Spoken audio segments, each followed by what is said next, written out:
محبوب کریم علیہ الصلاۃ والسلام کے اعلان نبوت سے پہلے بھی آپ کی جو ذات برکات ہے وہ مبارک صورت کے اعتبار سے بھی اور مبارک سیرت کے اعتبار سے بھی وہ تمام انسانوں میں ممتاز حیثیت میں نظر آتی ہے۔ اور جب محبوب کریم علیہ الصلاۃ والسلام اعلان نبوت فرما لیتے ہیں تب بھی اللہ تبارک و تعالی آپ کے بلند اور بالا مقام اور مرتبے کا چرچا فرماتا رہتا ہے۔ اب اعلان نبوت سے پہلے کی جو کیفیت ہے وہ یہ ہے کہ سارے کے سارے لوگ آپ کو صادق اور امین کہتے ہیں۔ جو آپ کے مبارک اور پرنور چہرے کو ایک مرتبہ دیکھ لیتا ہے دیکھتا رہ جاتا ہے۔ آپ کی سیرت طیبہ، اعلیٰ اور عرفہ کردار کا ہر ایک شخص اعتراف کرتا ہے۔ ایسے میں ام المؤمنین سیدہ طیبہ طاہرہ رضی اللہ تعالی عنہا اس واقعے کا ذکر کرتی ہیں، اس موقع کا بیان کرتی ہیں کہ جب چلتے چلتے وہ ساعت مبارکہ نزدیک آ رہی تھی کہ جس ساعت مبارکہ میں محبوب کریم علیہ الصلاۃ والسلام نے اعلان نبوت فرمانا ہے۔ ام المؤمنین کہتی ہیں کہ محبوب کریم علیہ الصلاۃ والسلام اعلان نبوت فرمانے سے پہلے آپ خواب میں ایسے معاملات کو ملاحظہ کرتے تھے کہ جب آپ صبح کو دیکھتے تو جو آپ نے رات کو خواب میں دیکھا ہوتا تھا وہی معاملہ ویسے ہی ہو جایا کرتا تھا، اور آپ کے خوابوں کا پورا ہونا اللہ تبارک و تعالی نے ایک علامت کے طور پر آپ کو عطا فرمایا۔ چنانچہ ام المؤمنین سیدہ عائشہ صدیقہ رضی اللہ تعالی عنہا کہتی ہیں انہا قالت اول ما بدأ به رسول اللہ صلی اللہ علیہ وسلم من الوحی، کہ جن چیزوں میں وحی کے معاملے میں جن چیزوں سے آغاز ہوا وہ یہ تھا کہ الرؤیا الصالحۃ فی النوم، محبوب کریم علیہ الصلاۃ والسلام بڑے پرنور خواب آپ رات میں دیکھا کرتے۔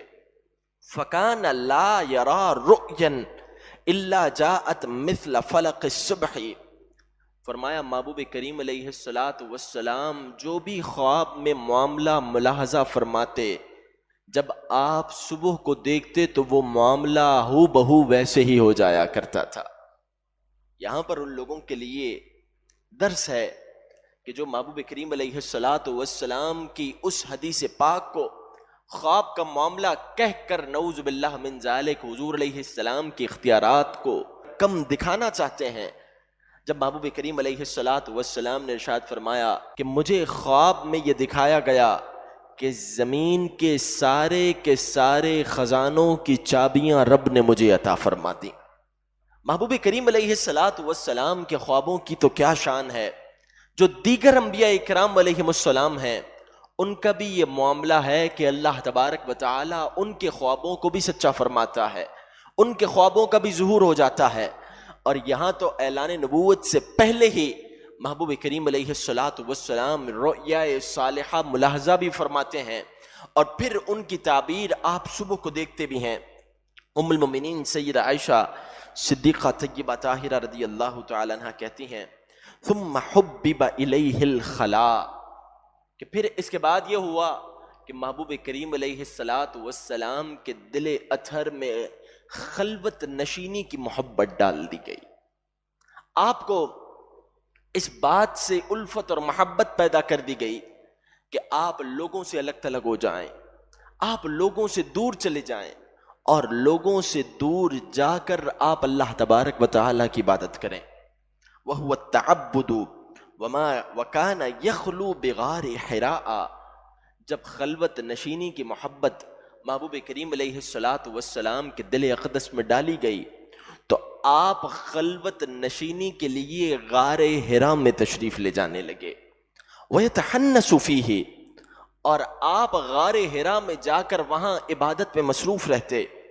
وَهُوَ التَّعَبُّدُ اللَّيَالِيَ ذَوَاتَ الْعَدَدِ، آپ کا معمول یہ ہوتا کہ آپ کچھ راتیں عبادت الہی میں صرف فرماتے قبل ان ينزع الى اہلہ، جب آپ کچھ راتیں صرف فرما لیتے تو پھر کچھ عرصے کے لیے آپ اپنے گھر والوں کے درمیان تشریف لے آتے۔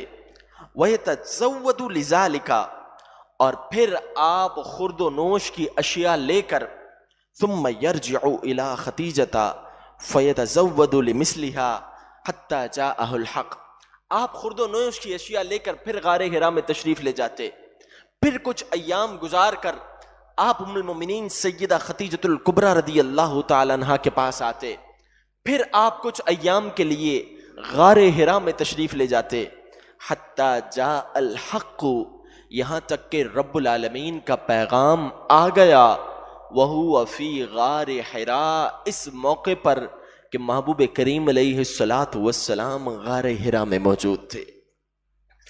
مکہ مکرمہ کی جو آبادی ہے، اس آبادی کے اگر ارد گرد دیکھا جائے تو مورخین نے لکھا کہ غار حرا کے علاوہ بھی بہت سارے غار تھے، لیکن محبوب کریم علیہ السلام نے غار حرا کو شرف عطا فرمانے کے لیے انتخاب اس لیے فرمایا کہ جب غار حرا سے دیکھا جاتا تو براہ راست بیت اللہ شریف کا دیدار ہوا کرتا تھا۔ محبوب کریم علیہ السلام نے غار حرا کا انتخاب فرمایا۔ اب اگر 1400 سال 1500 سال گزرنے کے بعد آج دیکھا جائے تو آج بھی جو لوگ غار حرا کی زیارت پر جاتے ہیں وہ یہ بتاتے ہیں کہ غار حرا پر پہنچنا دشوار معاملہ ہے۔ اس کو غار حرا تک پہنچنے کے لیے اب جبکہ سیڑھیاں بھی بنا دی گئی ہیں، راستہ کچھ ہموار بھی کر دیا گیا ہے، اس کے باوجود ایک جوان اور تندرست آدمی کو 1.25 سے 1.5 گھنٹہ درکار ہوتا ہے۔ لیکن محبوب کریم علیہ السلام جب غار حرا کو شرف عطا فرماتے ہیں تو آپ کتنے ہی ایام وہاں پر گزارتے ہیں، پھر واپس تشریف لے آتے ہیں، پھر تشریف لے جاتے ہیں۔ مورخین نے لکھا کہ محبوب کریم علیہ السلام کے غار حرا کے قیام کے حوالے سے جو ام المومنین نے بیان کیا، اس میں آپ نے ایام کی تعداد کو بیان نہیں کیا، آپ نے یہ نہیں بتایا کہ محبوب علیہ السلام کتنے ایام غار حرا میں رہتے تھے۔ فرمایا وجہ یہ ہے کہ یہ ایام کوئی فکس نہیں تھے، آپ کبھی 3 راتیں، کبھی 7 راتیں، کبھی 9 راتیں اور کبھی رمضان المبارک کا پورا مہینہ غار حرا میں قیام فرماتے تھے۔ اور غار حرا کی کیفیت کیا ہے؟ فرمایا غار حرا کی کیفیت یہ ہے کہ یہ 4 گز لمبا اور 2 گز چوڑا ایک غار ہے، اور اس میں فقط ایک فرد کی گنجائش ہے، اور آس پاس اگر دیکھا جائے تو جتنے بھی پہاڑ ہیں سب بے آب و گیا ہیں، کہیں پر سبزہ بھی نہیں ہے، کہیں پر پانی کا انتظام بھی نہیں ہے، لیکن محبوب کریم علیہ السلام اس غار میں اللہ تبارک و تعالیٰ کی عبادت فرماتے ہیں، اور پھر آب و گیا اور سبزہ اور پانی سے اس محبوب کریم علیہ السلام کی ملکیت اور جو چیزیں اللہ تبارک و تعالیٰ نے ان کے دست اقدس پر رکھ دی ہیں وہ اس سے کئی گنا زیادہ ہیں۔ جب اللہ تبارک و تعالیٰ کی یہ قدرت ہے کہ وہ بغیر کسی ظاہری ساز و سامان کے حجرہ مریم میں رزق عطا فرماتا ہے، ایسا رزق کہ جس رزق کی مثال نہیں ملتی، جس کے بارے میں نبی علیہ السلام جب آ کر دیکھتے ہیں تو کہتے ہیں کہ یہ تو بے موسم کے پھل ہیں، یہ تمہارے پاس کہاں سے آتے ہیں؟ تو پھر مریم کہتی ہیں یہ مجھے میرا پروردگار عطا فرماتا ہے۔ تو جب مریم کو اللہ تبارک و تعالی، سیدتنا مریم علیہ السلام کو رب العالمین بے موسم کے پھل عطا فرماتا ہے تو پھر وہ ذات کے جن کے لیے موسموں کو بنایا گیا رب انہیں کتنی نعمتیں عطا فرماتا ہوگا۔ اب غار حرا کی جب بات آئی تو پھر سیدی فاضل بریلوی رضی اللہ تعالیٰ عنہ غار حرا کی قسمت پر رشک کرتے ہیں، کہتے ہیں یہ غار بڑی قسمت والا ہے۔ پوچھا گیا وہ کیسے؟ کہا ایک ایسا غار احمد رضا بھی اپنے دل میں چاہتا ہے، جیسا غار حرا اور غار ثور ہے ایسا میں بھی چاہتا ہوں کہ میرے دل میں بھی ایک ایسا غار ہو۔ کہتے ہیں قسمت ثور و حرا کی ہرس ہے، جیسا غار ثور ہے، جیسا غار حرا ہے، مجھے بھی ایسے غار کی ہرس ہے، چاہتے ہیں دل میں گہرا غار ہم، محبوب ہم بھی دل میں گہرا غار چاہتے ہیں کہ جب آپ ان غاروں کو شرف عطا فرماتے ہیں کہ غار ثور میں آپ 3 دن قیام فرماتے ہیں، غار حرا میں کئی ایام آپ گزارتے ہیں، محبوب ایک غار ہمارے دل میں بھی بنا دیجئے کہ جو آپ کی محبت کی باتیں ہیں وہ صبح و شام ہمارے دل میں رہنے لگے. اور فرماتے ہیں دل کے ٹکڑے نظر حاضر لائے ہیں. محبوب ہم آپ کی بارگاہ میں اور کیا پیش کر سکتے ہیں؟ سب چیزیں تو آپ ہی کی ہیں، سب چیزیں تو آپ کا عطا فرمایا ہوا ہے، لیکن محبوب پھر بھی ایک نذرانے کے طور پر، ایک عقیدے کے طور پر، ایک عاجزی کے طور پر ہم اپنے دل کے ٹکڑے لے کر آپ کی بارگاہ میں حاضر ہو گئے ہیں. اے شگانے کوچ اے دلدار، ہم سنیت سے کھٹکے ہیں سب کی آنکھ میں. احمد رضا کہتے ہیں کہ جب میں نے اہل سنت و جماعت کے عقائد پر پہرا دینا شروع کیا تو اب احمد رضا سب کی آنکھوں میں کھٹکنا شروع ہو گیا. پھول ہو کر بن گئے ہیں خار ہم. پہلے تو ہم پھول تھے، لیکن اب اس کے بعد جس طرح کانٹا ہوتا ہے کہ جو سب کو چبھنے لگتا ہے، احمد رضا کے قلم کی دھار اب اسی طرح بد مذہبوں کو چبھ رہی ہے. فرماتے ہیں با عطا تم شاہ تم مختار تم. محبوب عطا بھی آپ کی ہے، بادشاہ بھی آپ ہیں، مختار بھی آپ ہیں. بے نوا ہم مسکین ہیں، زار ہم کمزور ہیں، ناچار ہم اور ہم لاچار و بے بس ہیں. تم نے لاکھوں کی جانیں پھیر دیں. محبوب اگر آپ کی بات ہو تو آپ نے تو لاکھوں کے حالات کو درست کر دیا ہے. آپ کی تو نظر عنایت بگڑی ہوئی سوار دیتی ہے. آپ کی نظر عنایت سے ہر معاملہ آسان ہو جاتا ہے. ایسا کتنا رکھتے ہیں آزار ہم. محبوب جب آپ لاکھوں کو درست کر دیتے ہیں تو پھر کیا ہمارے مسائل ہیں اور کیا ان کی حیثیت ہے. لغزش پا کا سہارا ایک تم.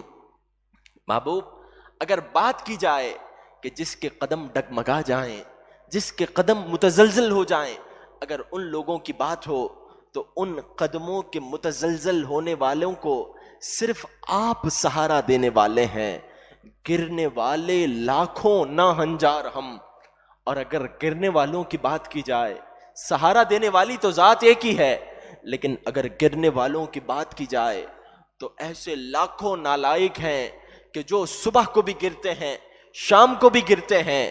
جہاں جہاں انہیں شیطان کا وسوسہ آتا ہے ان کے قدم متزلزل ہونے لگتے ہیں، لیکن پھر مکین گنبد خضرا صلی اللہ تعالی علیہ وسلم کی مدد شامل حال ہوتی ہے اور رب العالمین ان کے قدموں کو ثابت قدمی عطا فرما دیتا ہے. آگے آخر میں یہ کہتے ہیں ان کے آگے دعوی ہستی رضا. بار بار ہر شعر کے اختتام میں پہلے ہم کہا، ہر شعر کے اختتام پر ہم آیا، اور پھر آخر میں کہنے لگے یہ ہم تو دعوی ہستی ہے، ہم تو فخر کے لیے کہا جاتا ہے. ان کے آگے دعوی ہستی رضا. بات محبوب کریم علیہ الصلوۃ والسلام کی کر رہا ہے اور پھر آخر میں ہم کہتا ہے. کیا بکے جاتا ہے یہ ہر بار ہم. جب محبوب کے دربار کی بات ہو رہی ہے تو بار بار ہم کیوں کہتا ہے؟